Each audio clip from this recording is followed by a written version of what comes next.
Okay, you see? You see how this works? Good to see you, man. So this one.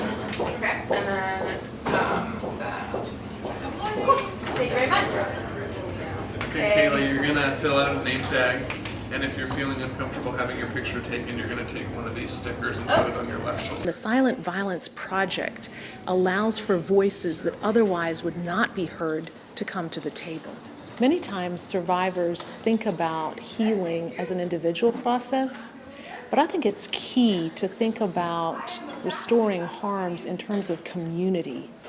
And so the Silent Violence Project has very specifically initiated a process whereby we can create community, whereby we can have conversations within community, whereby we can heal in community.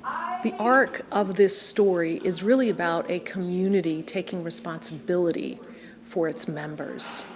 And it's been an amazing opportunity to actually birth a process of giving voice to a conversation that desperately needs to happen. In developing a change strategy on the meso level, we wanted to create a container for healing, a location where we could foster post-traumatic growth together.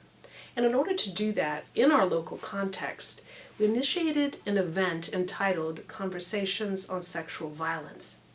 In the process of doing that, we asked ourselves 3 questions. The first one was, how can we break the silence? More specifically, how can we use creative and arts-based approaches to help people feel safe enough to have these collective conversations on sexual violence? Our second question was, what does healing mean for each of us? What does healing feel like, look like, and mean for you or for me? And what are obstacles or strategies for facilitating restoration and resilience for you and I? Our third question was, how can we best heal in community? How can our collective work at restoration benefit us individually as well as collectively in mutually beneficial and synergistic ways? The following narratives recount this journey. To get up, it was better when I was taught my entire childhood not to talk about these topics. That was the basis of my entire childhood, which is why I found poetry. And I believe to this day that God brought poetry into my life because this is how I was going to survive it. My name is Angela Marie Carter, and I am a poet, I'm a motivational speaker, and I'm a mental health advocate. Turns out fake memories don't mean the pain is through, but I'll live, because if I can learn to love my own self, I can learn to accept you. I'm not done surviving, lady. Survival is a full-time job.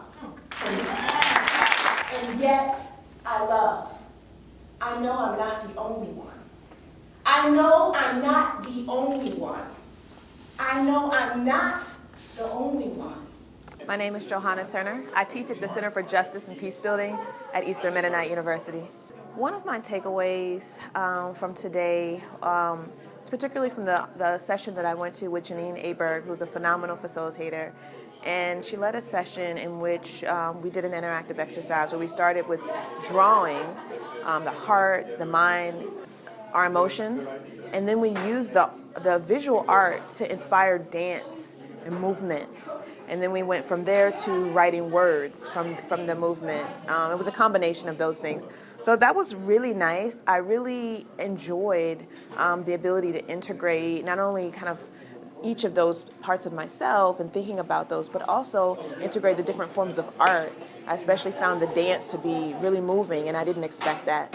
Because it does take courage to have these conversations, to listen to these words, and to receive them. My name is Sheila McCarthy. I am one of the keynote speakers here at the conference, and I teach theology and writing at the University of Notre Dame.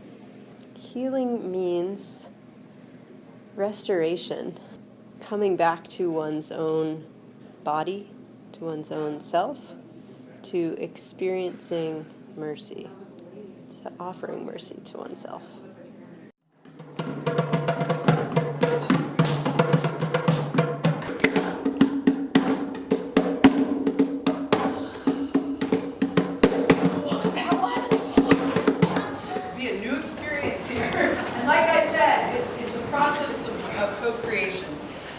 talking, we're listening, and then we're going to play those stories back to you.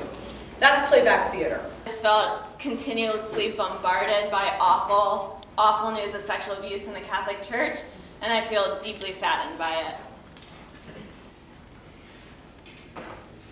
Ooh, ooh, ooh, ooh, ah.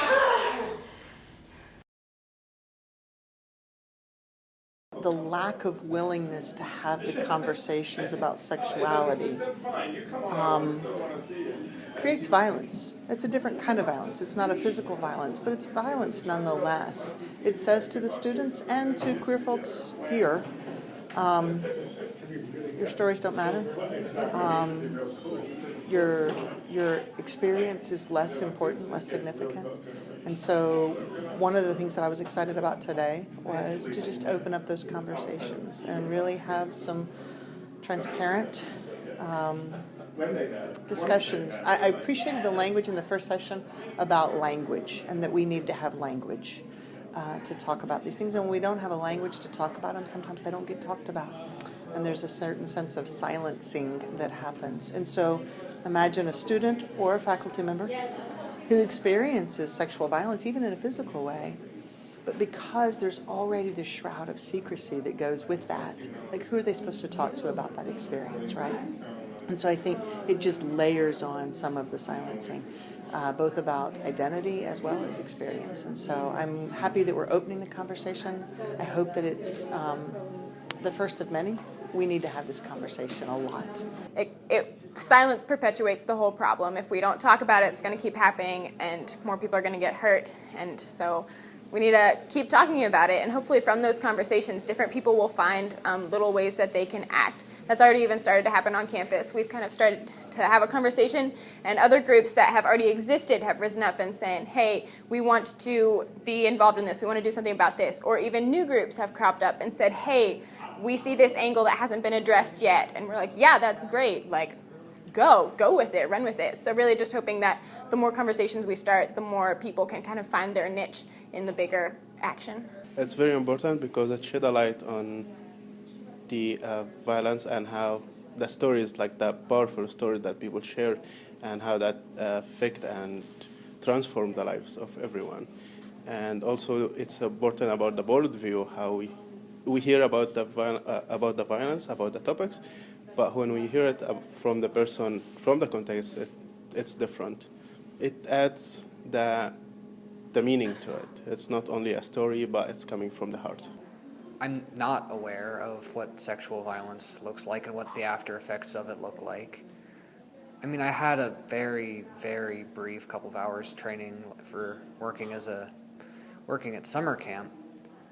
So where we learned like physical signs of what campers might show. But I was a lifeguard and not a counselor, so fortunately I didn't have any experiences with that.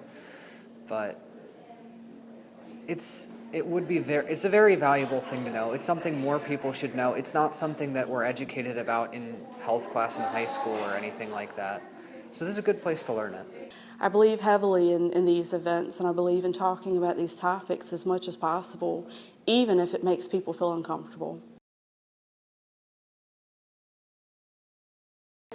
I sometimes imagine the image of a large wagon tied to my shoulders with thick, yokes, and healing as being the cutting of those yokes, the cutting of what's connecting me, or the setting down of things that I'm carrying around on that baggage. And just as if we're carrying a lot of bags, they keep us from doing the things that we want to do and that God has called us to do. And so in order to heal, in order to be free, in order to step into and go into the places that we're supposed to go, that we need to go in our lives, requires us to let some of those things go. And that doesn't mean forgetting them, but it means processing them and also being able to transform them into something new that can be used for the journey ahead.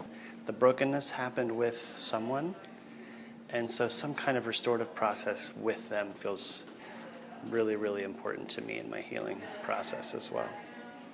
I really think post-traumatic growth and post-traumatic healing is really about when you have your voice and have gone so far in healing that you're then wanting to offer that to other people. Being involved in community organizing, that's been incredibly healing for me.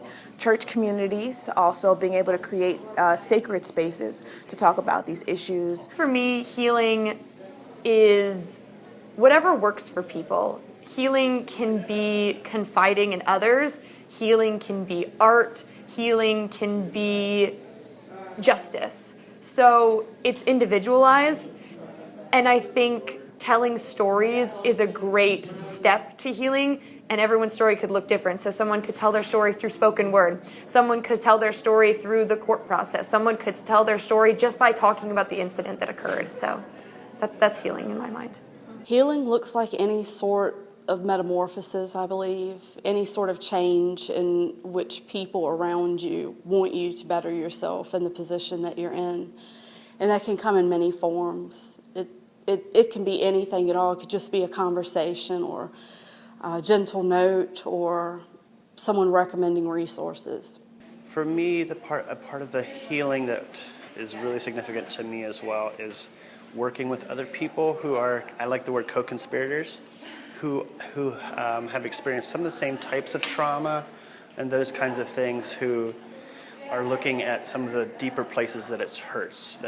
And so doing it with other people and addressing all that, like not structural and like all of it, not just how I was hurt as a victim, but also the people who did the harm and the people who were around the harm and the families. And so, yeah.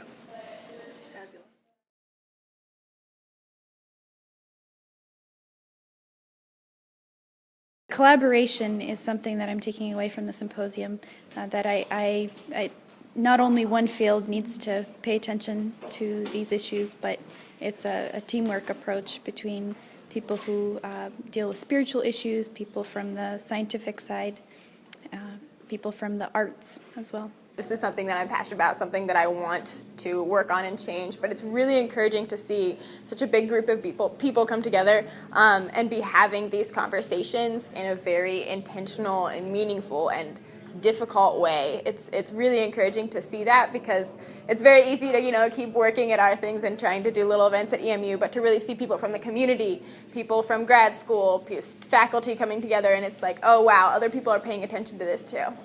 Today I saw a lot of empathy. I think my favorite thing about today was how much emphasis everyone put on feeling, the feelings that everyone feels when it comes to sexual assault and these really hard topics. Not just people who have been through it, but people who care about people who have been through it, community members who want a safe environment for people. So a lot of empathy. Today I am taking away a wonderful experience of a great group of people that are committed to destigmatizing sexual violence and making it something that's okay to talk about, as like something everyone should know about, that this is something that could occur and this is what you can do about it. This is how you can support others that have gone through it.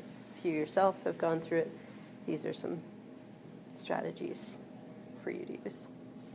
We've had a full day here, an intense day, and I want you to turn to somebody who's near you and talk about a moment that connected with you, or maybe a moment that disconnected with you today.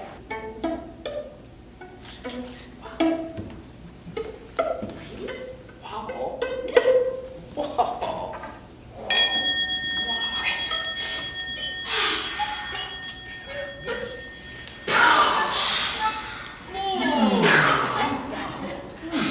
Let me say this.